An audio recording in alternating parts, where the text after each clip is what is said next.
The Buffalo Bills haven't been to the NFL playoffs since the 1999 season, and the Nashville Nightmare, as I call it for the Bills organization and their fans, it's also known as the Music City Miracle.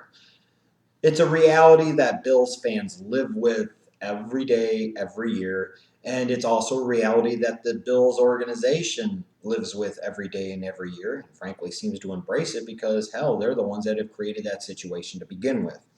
Now, with this 2014 Bills season, this to me was a pivotal year in the history of this organization. You've got the death of Ralph Wilson leading to a new ownership group, the Pagula family. It's got a different vibe about this organization, a different feeling, and now Buffalo can go back to not totally hating the sight, the sound, and the thought of John Bon Jovi, let's say. Well, this was a Buffalo Bills organization that many were expecting bigger things out of in 2014, and some were talking about this team potentially being a playoff team. I didn't quite go that far heading into the season. I thought this was a Bills team that was going to be improved compared to 2013. I thought this was a team that was going to win a couple more games. And I thought if they went 8-8, 9-7, which is what I about expected them to do, and EJ Manuel progressed and developed, and they had Sammy Watkins become and establish himself as a number one wide receiver, and that defense took a step that I thought they were going to take in 2014, I thought the future was going to look very bright for the Buffalo Bills. And to be fair, the Buffalo Bills did end up going 9-7. They had a winning season. They haven't had a lot of them in the past decade and a half. So on the one hand, Bills fans can be excited about that. They'd be like, hey, 9-7 is pretty good. But when you look deeper, was it really all that good? And what price did that ultimately come at? You look at this team, they started off 2-2. Just like I believe the Dolphins did, just like the New England Patriots did. And somewhere along the way, there became this foolish thought that the division was there to be had, and that this was going to be a situation where they could actually get the job done. Not only could they make the playoffs, but they could maybe win the AFC East. So it was F the future. It's all about here and now. Head coach Doug Marrone makes the decision to yank EJ Manuel and bring in Kyle Orton. It was baffling to me at the time, and I think it should be even more baffling to Bills fans now. Because this, to me, at the end of the day, even though Orton went 7-5 as a starter, was disastrous to the organization on several different levels. Number one, it's not exactly like Kyle Orton really came in and lit the world on fire. Most of his games, he was nothing more than a mediocre starting quarterback. And there were many times that I looked at him and I said, you know what? I think EJ Manuel could do the same thing, and at least if he's doing that, you could use the excuse that you're building for the future. How much better off were they really, if you truly look at it, with Kyle Orton as their starting quarterback? Yes, they went 9-7. Yes, he went 7-5 as a starter, but how much was that was really, truly because of him? All the while, the Bills did exactly what they had done the previous 14 seasons, and that was fail to make the playoffs, even with that 9-7 winning record. So you threw everything into this season. You traded away the 2015 first and fourth round pick that you had to get Sammy Watkins. You benched EJ Manuel, your first round pick from last year, to go with Kyle Orton. You sat there and threw everything in on this season and still didn't make the playoffs. You went 9-7. For what? For a quarterback who has now retired and a head coach that has now resigned. If this doesn't show the stupidity of this Bills organization, I don't know what the hell does. They threw everything under the table, so to speak, and threw everything all in on a season where they went 9-7, where they just had to start Kyle Orton. All of that for a head coach that didn't agree with the front office. The front office didn't agree. It's just a fucking mess. And now you've got a 9-7 record. You've got major questions at the quarterback position. Kyle Orton is retired. Doug Marrone is resigned. Seems like more typical Bills crap to me, just maybe in a different way this time. So on the one hand, you got to feel good about that 9-7 season, but maybe you shouldn't feel too good about it, because what did it really do for the future of this organization? Now, you're looking at this Bills team. They've had their moments in 2014. This is a team that beat Detroit, a very good Detroit team. They beat a very, very good Green Bay team. And in the last week of the season, they beat, obviously, a very, very good New England Patriots team. You're talking about it was the last week of the season, Patriots didn't care. They still beat New England. They beat Detroit. They beat Green Bay. They beat New England. They beat 3 playoff teams, 2 of them who are still alive in the championship round. So there are things to like about this Bills team. They had some quality victories in 2014. But then, man, I look at that loss to the Oakland Raiders, and I say, what an ill-timed stinker. Kyle Orton didn't play well, Doug Marrone didn't coach well, and they lost to the freaking Raiders, a team that I believe before that had 2 wins on the season. That's the Bills, and that's in large part why they failed to make the playoffs. Just think about that for a second. They lost to the Oakland Raiders. And you look at it, it wasn't most of the season the fault of the defense. This was a defense that took the big steps that I envisioned they were going to take in 2014. This was a team that finished 4th in the league in points allowed, was 1st in the league at getting to opposing quarterbacks, 4th in points allowed, 4th in yards allowed, as I mentioned. They had 8 games where they held opponents to 17 points or less. The fact that you had that defense consistently in half of their games hold the opposing team to 17 points or less indicates that this was a quality defense, not just a quality defense, but one of the very best units in the National Football League, an elite NFL defense. And that's exactly what the Buffalo Bills were in 2014. So that shows you just how incompetent they were on the offensive side of the ball and how little effect offensive-minded head coach Doug Marrone from Syracuse had on the offensive side of the ball.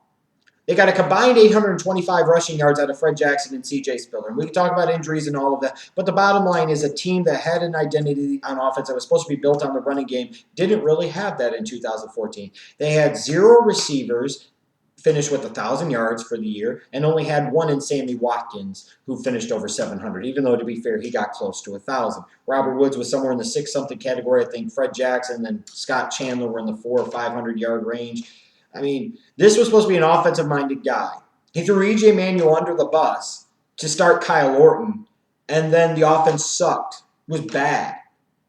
Completely wasting a great elite year from that Bills defense.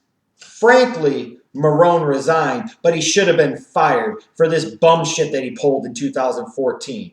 He sacrificed the future for the now, didn't get the team to the playoffs, all that for a quarterback who freaking retired any damn ways. And being an offensive-minded guy, the offense was supposed to be better, and it seemed like it regressed in 2014, not progressed.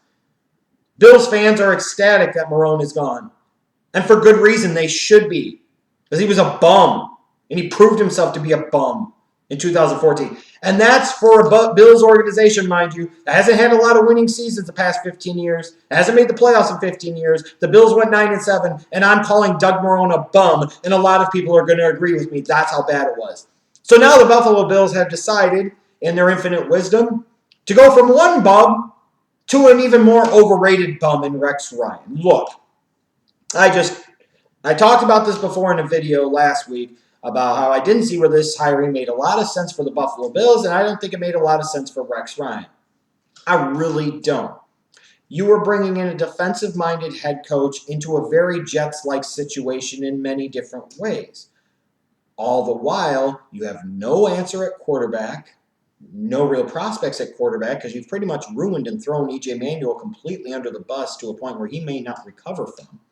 An offense that is lacking in a running game, an offense that is lacking in skilled players, all the while doesn't have a 1st or 4th round pick in 2015 to be able to address those areas of clear need. You bring in Rex Ryan into this situation. Your answer to trying to get to the playoffs and build a championship team after 15 years of missing the playoffs is to bring in a guy who hasn't been to the playoffs in 4 seasons with the Jets and finished 15-21 in the AFC East during his 6 years in New York. And all the while your team went 9-7 in 2014, you can argue in many ways the Jets, in their own incompetent way, tried to go all in 2014, and they finished 4-12. That's the guy that you think is going to be the long-term answer. The truth of the matter is a lot of fans are going to like this because this is a buzzy, sexy pick and because he likes to give nice quotes to the media. That in no way, shape, or form is a measurement of whether or not this guy is the right guy for the right job. And I personally don't think long-term that he's the right guy for the right job. What you're going to get out of the Bills is an elite defense in 2015 that maybe has a little bit of a better running game on the offensive side of the ball that can find a way to win 9 or 10 games, sneak into the playoffs as a last wild card team, win win maybe a playoff game or two, and people will be all giggly tits about the future, and 4 or 5 years later, it's going to be another New York Jets situation with Rex Ryan. The only way the Bills are going to be able to ensure that that doesn't happen is by fixing that offensive side of the ball that is a complete and total train wreck, frankly. You've got Sammy Watkins, and frankly, that's about it. Maybe a young offensive line with some talent in some good places, and maybe you could argue that. But this team is so desperately lacking in the skill position areas. And now, of course, as they being the Buffalo Bills, they have to go into this offseason addressing these skill positions, which are clear areas of need, without a first and fourth round pick. You think about it. You could say, well, Sammy Watkins trading up for him wasn't the dumbest thing in the world. And no, it wasn't like he was going to be a bust. And it's not like he's not going to be a star in the league. He's going to be. But the wisdom of moving up 5 spots to pick this guy in a wide receiver class that was so loaded, and it wasn't even clear that Sammy Watkins was so clear and better than everybody else. And he wasn't. And I talked about that heading into that draft. And I just kind of questioned the move, even though I understood it on the one hand. Maybe they thought he was a safe bet. But he wasn't even the best rookie wide receiver in 2014. That was Odell Beckham Jr., obviously. He most certainly wasn't the second best rookie wide receiver. That, to me, goes to Mike Evans of the Tampa Bay Buccaneers. And he most certainly, to me, wasn't even the third best rookie wide receiver. I actually think that would be Kelvin Benjamin, even with all of his inconsistencies. So the Buffalo Bills traded up 5 slots, giving up a first and fourth round pick into the 2015 NFL draft to get a guy at number 4 overall that ended up being the 4th best rookie wide receiver in this class. That's the Bills. This is a team that needs a quarterback, a long-term answer there, whether E.J. Manuel is it or not. Probably has been determined, but maybe it hasn't been. They need help at the running back position. They need to address this position early in the draft. C.J. Spiller, they've got to move on from. Fred Jackson is pretty much done. They need to find that guy. They need to find another wide receiver to go with Sammy Watkins and go with Robert Woods. You say, well, that's not the hugest need. The Bills' offense fucking sucks. They have needs everywhere, assholes, and wide receiver is just another one of them. Even more important of a need, pressing of a need, is maybe find a more explosive tight end option outside of Scott Chandler. They need help on the offensive side of the ball. And the concern about bringing Rex Ryan in is, with as good as that defense is the emphasis and the focus going to be too much on the defensive side of the ball, just like it was with the New York Jets. If the Bills want to learn from Rex Ryan's mistakes of the past, and Rex Ryan wants to learn from the mistakes of the past, they must find their quarterback answer, and then they must surround him with pieces, and they must make this entire offseason all about the offensive skill players, the offensive side of the ball. If they do, you'll see some improvements out of the Bills short term, and you'll see a team that'll make the playoffs in 2015. But if they don't, it'll be a Bills team that finishes with 8 or 9 wins, and everybody will be like, oh, it's just more of the same old shit.